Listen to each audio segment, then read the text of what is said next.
इमरान खान के 105 यूटर्न, और अगर कोई रह गया हो तो आपने मुझे जरूर बताना है। 50 लाख घर, 200 अरब हम मुंह पे मारेंगे, 1 करोड़ नौकरियां, 45 रुपए का पेट्रोल, इलेक्शन कमीशन पे इल्जामात, अदलिया पे इल्जामात, खत्म नबूवत की शकों में तब्दीली, कादियानियों की मुकम्मल हिमायत, कराची के करीब समंदर में कुआं खोद रहे हैं, पीटीवी पर हमला किया और सादिक और अमीन ठहरे।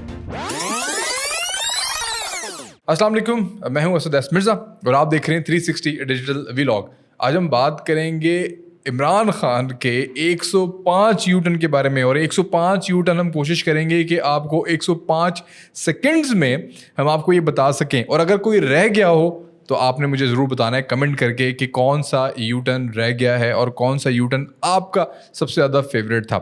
नंबर 1 50 लाख घर, और ये बेसिकली मेरा सबसे ज़्यादा फेवरेट है। नंबर 2 200 अरब हम मुंह पे मारेंगे, ये इमरान खान का भी था। साथ में इमरान खान का एक बड़ा करीबी साथी था मुराद सईद, जो आजकल बिल्कुल गायब है स्क्रीन से, ये उसका भी एक बहुत बड़ा डायलॉग था। 1 करोड़ नौकरियां, 50 लाख घर, 1 करोड़ नौकरियां मेरा सबसे फेवरेट था। आपका सबसे फेवरेट क्या है ये आपने मुझे जो कमेंट में करके बताना है। 2 रुपये की यूनिट बिजली होगी, हालांकि 50% से ज़्यादा बिजली जो है वो इमरान खान के दौर के अंदर महंगी हुई। 45 रुपये का पेट्रोल होगा, बल्कि नवाज शरीफ के दौर के अंदर 65 रुपये का था, जो इमरान खान के दौर के अंदर तकरीबन 150 रुपये तक जा चुका था।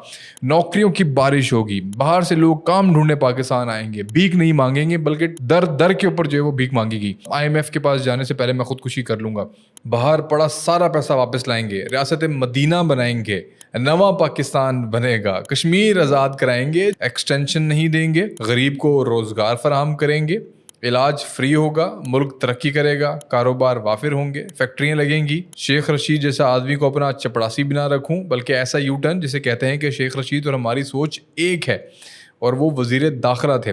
कप्तान ने बाबर अवान को चोर कहा, फिर उसे भी अपना वकील रख लिया।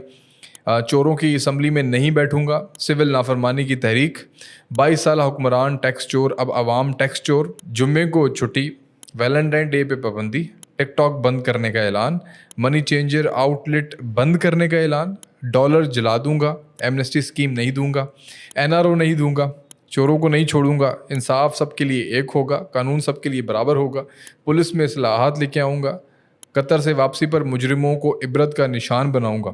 इमरान खान ने परवेज़ इलाही को सबसे बड़ा डाकू करार दिया और उसके बाद फरमाया कि परवेज़ इलाही और हम मिलकर करप्शन के खिलाफ लड़ेंगे। फिर वही डाकू नफीस तरीन लोगों में शामिल, बल्कि उसकी पूरी पार्टी शामिल। इत्तेहाद नहीं करूंगा, लोटे नहीं खरीदूंगा, इदारों को सियासी किरदार ख़त्म कराऊंगा, मंजूर पश्तीन के मुतालबात दुरुस्त हैं, हिमायत करता हूँ, जनरल को गालियाँ, आर्मी ISI पर इल्ज़ामात, इलेक्शन कमीशन पर इल्ज़ामात, अदलिया पर इल्ज़ामात, ख़त्म नबूवत की शकों में तब्दीली में मुलव्विस, कादियानियों की मुकम्मल हिमायत की और तसल्ली दी। 200 माहिरीन की टीम लेकर आऊँगा, PTI का ब्रेन बाद में जो फेल हो गया, नौकरी की बारिश ना हुई तो गर्दन उड़ा देना, 4 हफ्ते बाद खुशहाली आएगी, कराची के करीब समंदर में कुआं खोद रहे हैं जिसमें गैस और तेल आएगी, और फिर गैस लीक हो गई, 12 अरब डेली की करप्शन रुक गई, पैसा कहाँ गया, आफिस सद्दीकी को लेकर आऊँगा, 3000 कैदियों को सऊदीया की जेल से छुड़ाऊँगा, लेकिन आखिर में बचा कौन, मामू का बेटा कामरान।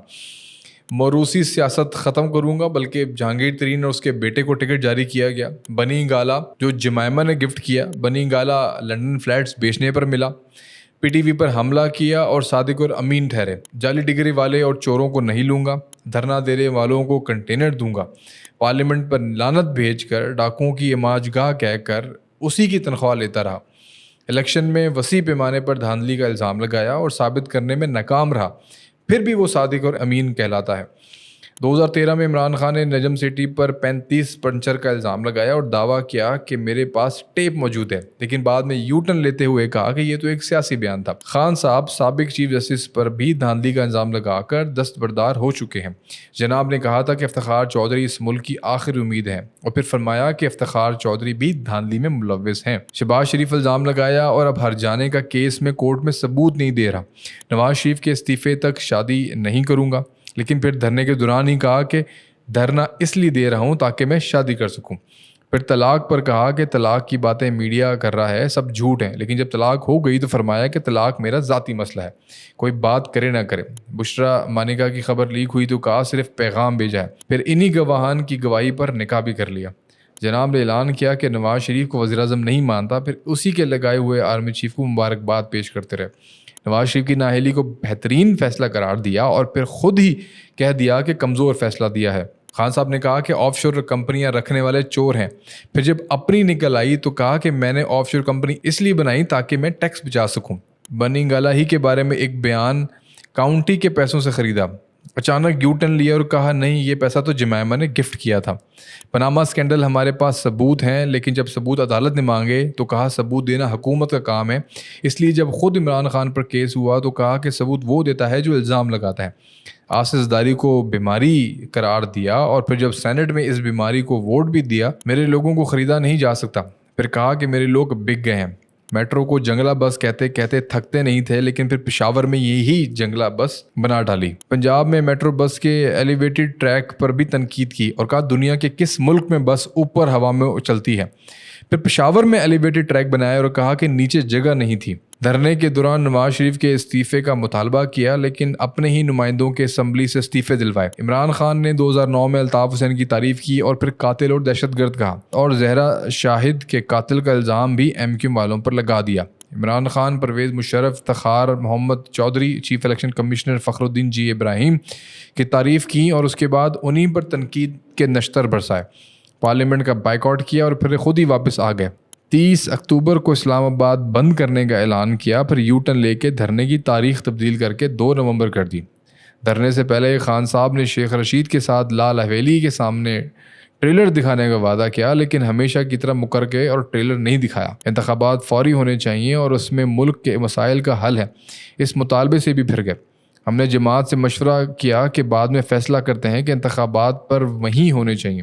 نیازی نے یہودی دوست کی الیکشن کیمپین چلائی اور اس کے لیے ووٹ مانگے، حالانکہ اس کے مقابلے میں ایک مسلمان صادق خان بھی لندن میں میئر کے الیکشن میں کھڑا تھا، اور پھر عمران خان کی مخالفت کے باوجود صادق خان جیت جاتا ہے۔ پہلے 5 ارب دخت لگائے، پھر کہا کہ 1 ارب لگائے، اب وہی 1 ارب 12 آدمی 8 دن میں گن لیتے ہیں۔ یو ٹرن کی سیاست نہیں کرتا، پھر بھی کہا جو یو ٹرن نہ لے وہ لیڈر نہیں۔ میں یو ٹرن وزیر اعظم ہوں، پروٹوکول نہیں لوں گا، سائیکل پر وزیر اعظم ہاؤس جاؤں گا، وزیر اعظم ہاؤس یونیورسٹی بناؤں گا، گورنر ہاؤس پر بلڈوزر چڑھاؤں گا۔ پہلے 3 ماہ میں وزیر اعظم کے بیرونی دوروں پر پابندی ہوگی، دوروں پر خصوصی جہاز نہیں استعمال کیا جائے گا۔ اگر ایم کیو ایم کے ساتھ اتحاد کروں گا تو مجھ سے بڑا منافق کوئی نہیں ہوگا۔ اور پھر قاتلوں کا نفیس لوگ بن جانا، پیٹرولیم اور گیس کی قیمتیں نہیں بڑھاؤں گا، ٹیکس نہیں لگاؤں گا، بیوروکریسی سے سیاست کو پاک کر دوں گا، اہم عہدوں پر تعیناتی میرٹ پر ہوگی، کشمیریوں کا وکیل بنوں گا۔ پھر کہا کہ جس نے سرحد پار کی وہ غدار ہوگا، اسلامک ٹی وی چینل بناؤں گا۔ تو یہ 105 یو ٹرن تھے۔ اب یہ وہ لیڈر ہے جس کو ہمارے بہت سے لوگ جو ہیں وہ لیڈر مانتے ہیں۔ اب یہ اتنی لمبی فہرست ہے، اگر آپ سمجھتے ہیں کہ اتنے زیادہ یو ٹرن، اتنی زیادہ غلط بیانی، اتنے جھوٹ، اتنی اپنی باتوں سے مکر جانا کسی لیڈر کی نشانی ہے، تو پھر آپ کو اپنے دماغوں کا علاج کروانا بہت لازم ہو گیا۔ میں تو آپ کا ہوسٹ اسد مرزا، اللہ حافظ۔